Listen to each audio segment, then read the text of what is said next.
Have you got the Mevo, Brad, or did that go in the water at Campton Haven?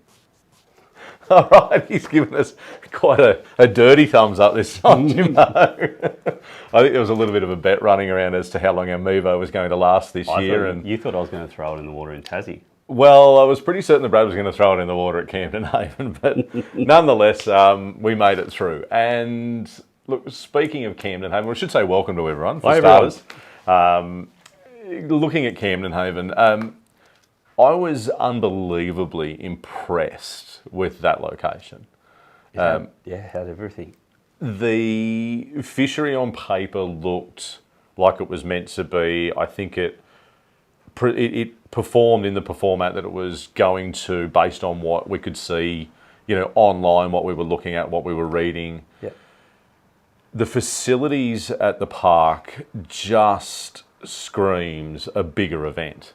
It does. It'd be great if that average fish was 550, 560 grams, 600 grams. But obviously, it was something in and around that 380 to 410 mark is what it turned out to be. Yeah, I think it fished quite well. There was people catching, and all sorts of different fishing. They were catching them in the deeper water around the racks and surface. Yeah, it really gave any angler the benefit to go and do what they enjoy doing most. It did. So no, look, I'm super, super stoked with how that turned out. In particular, obviously, for the 9 millionth time, and I'll say it probably another 9 million again, thank you so much to Michael Starkey and the team there at Atomic and Froggies Offshore. They really did step up the game in that department. Yep. I know that absolutely all of the anglers were over the moon. Probably none more so, in fact, Jimbo, than Corey Lean. To take out that win. I think, I guess a shameless plug for a business there for podium wraps for Corey as well. There's definitely a bunch of product out there that we could see on the water that he'd wrapped. Which really did look quite sensational. How well's Joel Crosby performing at the moment? I was told at the start of the season, watch Joel Crosby. Okay. And for a guy who's sort of went away for a little while and he's come back now, he's lethal. He's got it all happening. And then obviously Luke Kay, just a proven performer. You never count that guy out of a race. Mr. Nice Guy. Well, I wouldn't say that about Joel. So. No, clearly not. And I don't think any of the other anglers that might have been on the end of a little bit of Joel Crosby humour, i.e. Jack Gammy. And I guess this is what these events are. They're just having fun. A stack of fun. Yep. Look, there's so much that the guys learn coming away from these events too. I mean, different anglers that they get to see on the water, different guys that they chat to, and it's a very open environment. Yep. And I think that the time that we got to spend also doing our sort of drive seminar, that was great. Really did, hopefully, I really do want to show that, look, we're an open book. Yep. We're here to have the best time we can and give the anglers the best experience, of their time, at these events. For So sure. Campton Haven, I'm sure we're going to be back, at some point in the future. I absolutely rated it. I thought it was great. Mm-hmm. But, mate, moving into the event that we're about to head off to in but less than 2 weeks, is probably one of the most favoured events on our calendar. And for Bem River, mate, I'm really, really pleased that we were able to give it a little bit of a shuffle this year into a time frame that was a time that you've spoken about for quite a while. And I'm glad that everything is kind of lining up in that space. Yeah.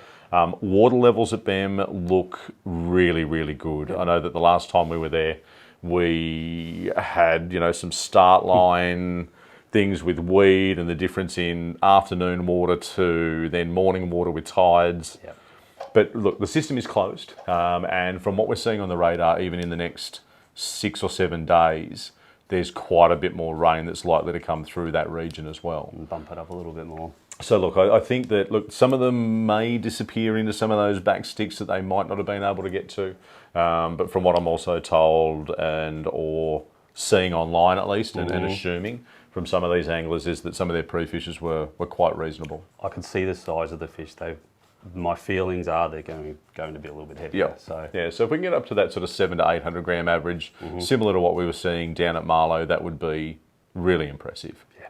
Yep. And I guess on that, mate, you're probably going to need a solid 5.5 kilos to be at the top end of the tree. Yeah, I think from 5.5 and above, and I'm hoping we're... If we can crack a 6 kilo for 6 fish bag, I think that'd be pretty spectacular. Someone's going to need that kicker fish. Yep. Hedgie, I'm going to single you out just at this very point in time, not on the pre-fish. Yes. I think a couple of years ago, Hedgie caught a 1.5 or a 1.6 on pre-fish, and maybe didn't quite Poor Dave. turn the reel often enough in the couple of comp days. But again, we are here to have fun, and I don't mean to single you out too much more than that, mate. But it's still very much on my memory banks. Strike Pro Jimbo, Rick Massey and the team, just stalwarts, good guys, quality product. So pleased to have them on board. Yeah, I mean, they've been supporting the series. They've been supporting anglers within the series. Yep. They've even helped the guys going over the world. So absolutely, they've been right beside us the whole time. And we are hopeful, and we're going to say that we think this is better than a 75% chance. Well, we should see Rick here at the event. Yep. Big bag Rick. Come on, Rick. So we'll see. Hopefully we don't put the mocker on him, but it'll be great to see him on the water, and more importantly, just getting out and having a good time, mate. No pressure, no expectations, just getting on the water with a bunch of mates and going having a fish. Yep. At this stage, Jimbo, I think we've got 102. Yes. Should be the number that's online there at the moment. Lisa is coming along to do coffee, bacon and egg rolls and the like in the mornings. They were wonderful last year, and they'll be the same again this year. They will definitely help us out, but equally as importantly, she is going to be there for lunch as well. So your morning start, grab your coffee, get organised. Please support what the guys and girls are doing there, and then obviously when you get back in, jump on in, grab some lunch. Support those that are supporting us. We were talking just briefly then about Strike Pro and their relationship with us, and I guess in a similar vein to what we saw the team at Atomic doing, Strike Pro have definitely kicked the tin again. There is a goodie pack that is going to be given to every single angler. Yep. So I think actually, Brad just confirmed, I think at least 100 anglers will get those packs. Yes. So I think we sort of pre-organised to 100 and we've just tipped over. But yeah, look, get in early for your key tags. There you go. That'll be a good reason to be there. If there are any comments coming away from this, if you just wanted to give us a yes or a no to another drive seminar, for those anglers that weren't with us at Camden Haven that might be part of the Victorian contingent, we're more than happy to do something fairly similar. Again, quite relaxed. We'll go through the process. We'll have dealers on site as well as the Hobie team to go through that process with everyone. So if that's something you'd like to see again, we're more than happy to put that on again. We'll probably bump it a little ways forward and make it a 3 o'clock gig on the Friday afternoon. So come along and be part of that and let us know. There's a blast from the past.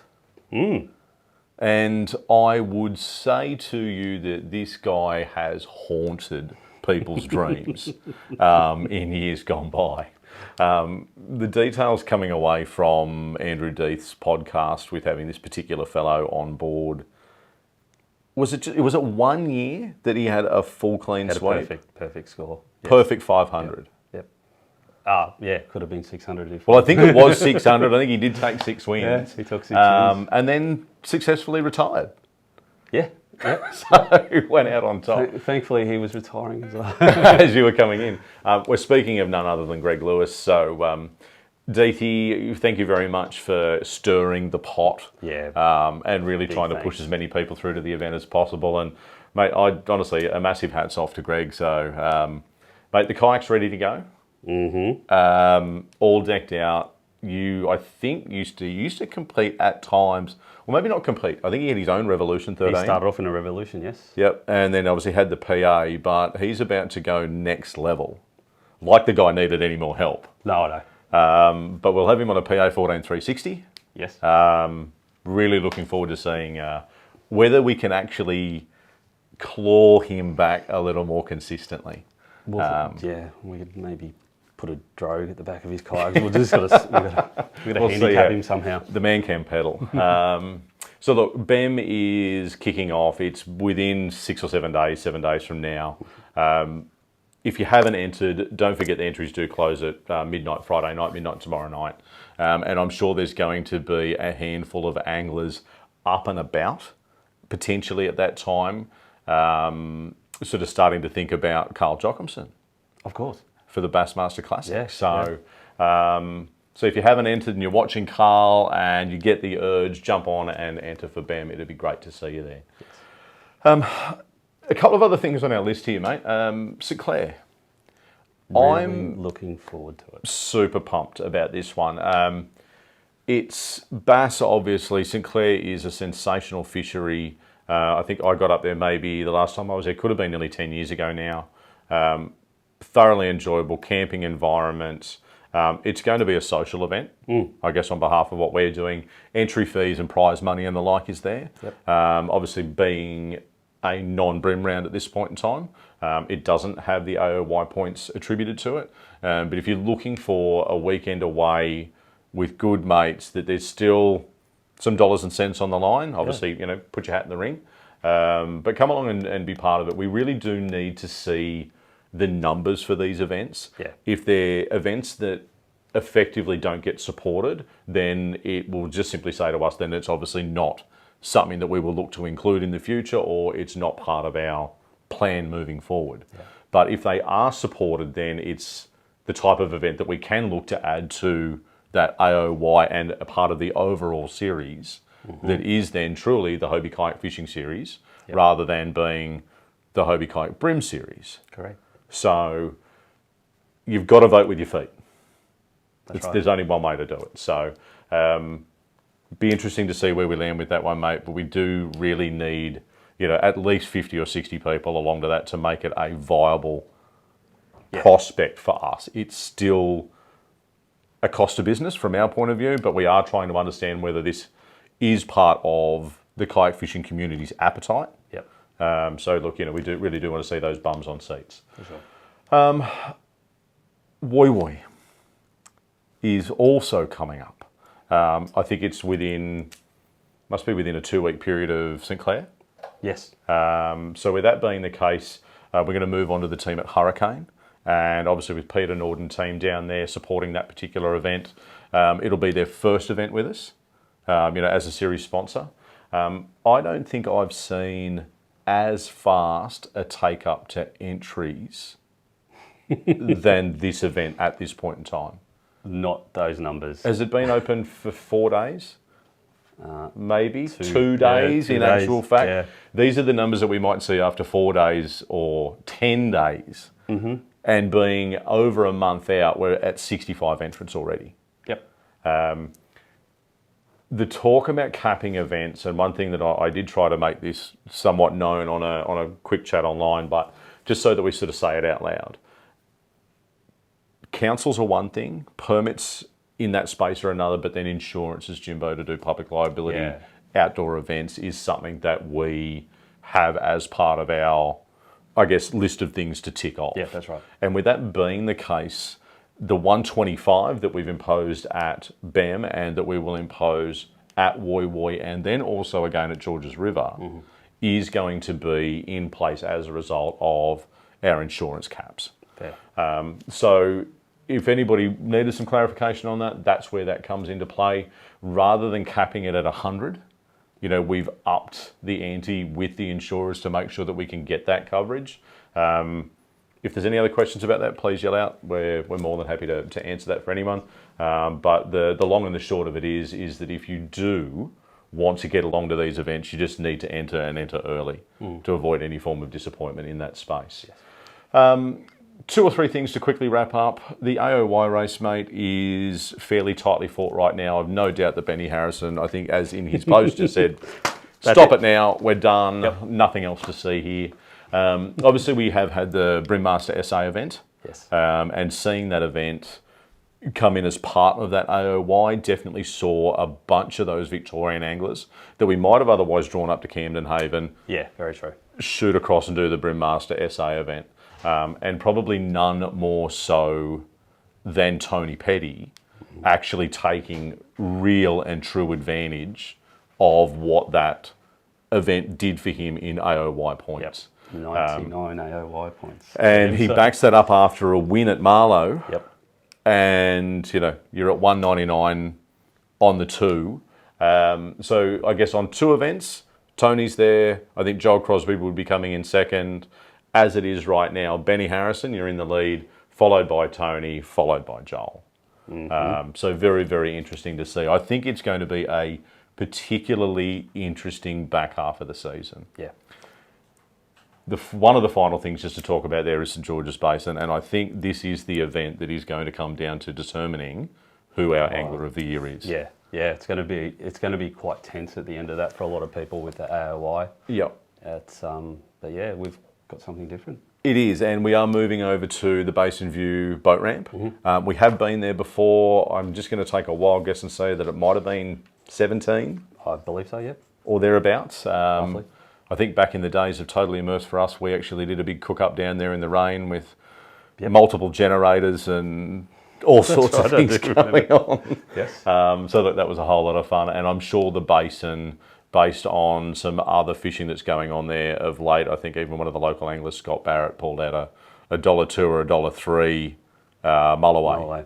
Nice. Just in the last couple of days. So these sorts of fisheries really are responding exceptionally well 10, 12 and even nearly 15 years after commercial fishing was ceased in those locations. So we've been through a bunch. The last thing on our list there, and I did quickly touch on it before, was a massive shout out on behalf of the team here at Hobie Fishing, Hobie Asia Pacific and our entire dealer network goes to Carl Jochimson.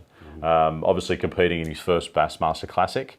And mate, there is a hell of a contingent of Aussies. There was. We saw the guys put up their post. I think it was 17 travelled over there. Yep. And I mean, I'm getting all these Facebook notifications about Carl Jochimson fan group, and there's a lot going on. There is a stack going on. And I think Paul Malov's gone over there to do some media coverage on his own behalf. Obviously, Morgo's there with Fishing Monthly.